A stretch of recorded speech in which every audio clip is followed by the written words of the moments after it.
안녕하세요. 오늘은 열왕기하 21장의 말씀을 가지고 심판을 부르는 인생 또는 축복을 부르는 인생, 우리가 이런 제목으로 함께 은혜를 나누죠. 히스기야는 29년 동안 남유다를 다스리며 여러 가지 종교개혁 정책과 또 신앙의 회복운동을 일으키게 되었습니다.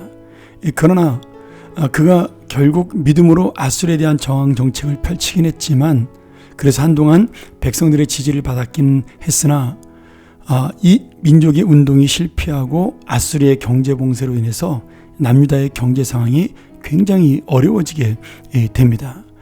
그 당시에 강대국이었던 아수르는 유다의 주변국들을 정복하여 유다를 국제적으로 고립시켰고 경제적인 무역을 어렵게 했습니다. 그리고 비록 한 번의 전쟁에서 대패를 했지만 그 계속해서 남유다를 괴롭힘으로 남유다의 경제가 점점 어려워지게 된 것이죠. 이런 상태에서 백성들은 차라리 아수르에게 조공을 바치고 우리가 사는 게 어떻겠냐, 이런 생각이 드는 그런 사람도 많았습니다. 그런 와중에 히스기야는 이 정치적 안정을 이루지 못하고 믿음으로 살았으나 결국 죽게 됩니다. 그리고 그의 뒤를 이어서 아들 므낫세가 왕이 되죠.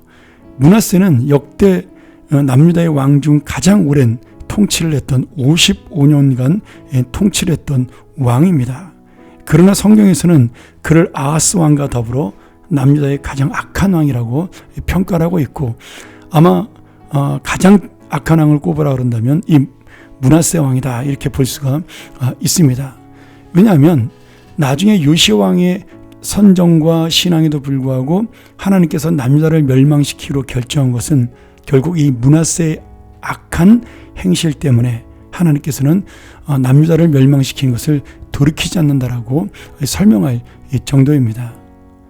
그는 55년 동안의 권력을 잡으면서 남유다 백성들에게 인정을 받고 환영을 받았습니다. 아마도 그는 아수르에게 굴복함으로 인해서 아수르는 마치 남유다를 자기의 속국으로 생각을 했기 때문에 이들과 경제적인 교류를 통하는 것이 이득이라고 생각을 해서 이 므낫세 왕의 경제 정책을 도와줬고, 또한 이 남유다가 그 당시 아수르의 가장 큰 대적이었던 이집트에 대한 중간에 있는 방어 역할을 할 수 있다고 믿었기에 필요한 물자를 공급해주는 그런 일도 하게 되었습니다. 이런 여러 가지 정치적이고 경제적인 이유로 아수르와 남유다는 므낫세 왕 때 사이가 좋았고, 정치적인 배려와 그리고 경제적인 이득을 서로 나누게 된 것입니다.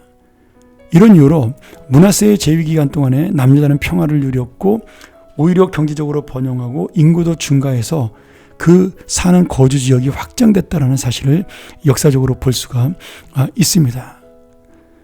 유다는, 그 당시 남유다는 올리브유를 아수르에 수출하는 주요 국가 중에 하나였고, 또 아라비아의 그 대상 무역에도 관여를 했습니다.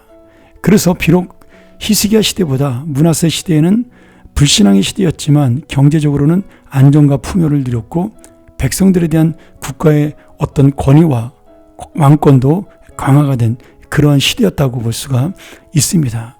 그러니 55년 동안 므낫세는 불신앙으로 나라를 다스렸어도 평화를 유지할 수가 있었던 겁니다.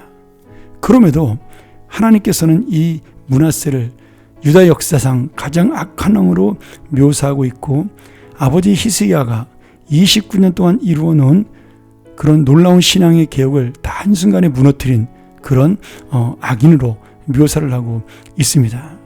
므낫세는 히스기야 왕이 버렸던 모든 우상을 다시 다 들여왔고, 또 전설에 의하면 이사야 선자, 자기의 할아버지 뻘이었던 이사야 선자를 톱으로 썰어서 죽였다, 이런 이야기가 내려올 정도로 그는 당시의 선지자들을 핍박했던 것으로 볼 수가 있습니다.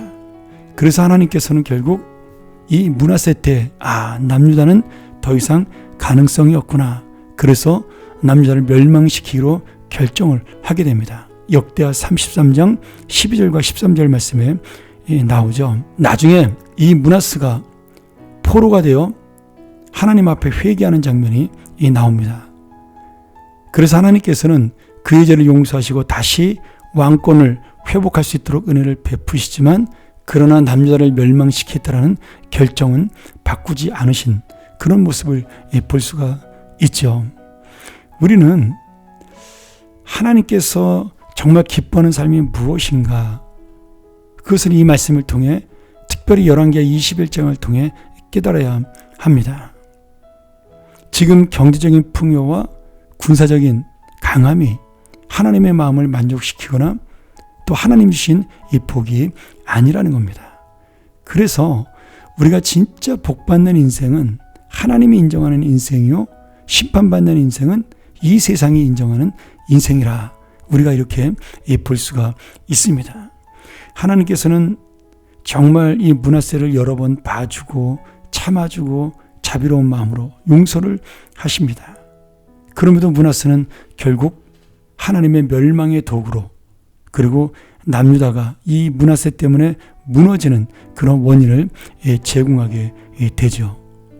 결국 경제적으로 또 강한 군사력으로 잘 사는 것이 하나님의 은혜요, 또 하나님의 원하시는 것이 아니라 오직 주님의 말씀대로 살고 주님의 은혜대로 사는 것, 그래서 믿음의 삶을 유지하는 것이 진정한 복이라는 사실을 분명하게 보여주는 것이 바로 이 므낫세의 역사입니다.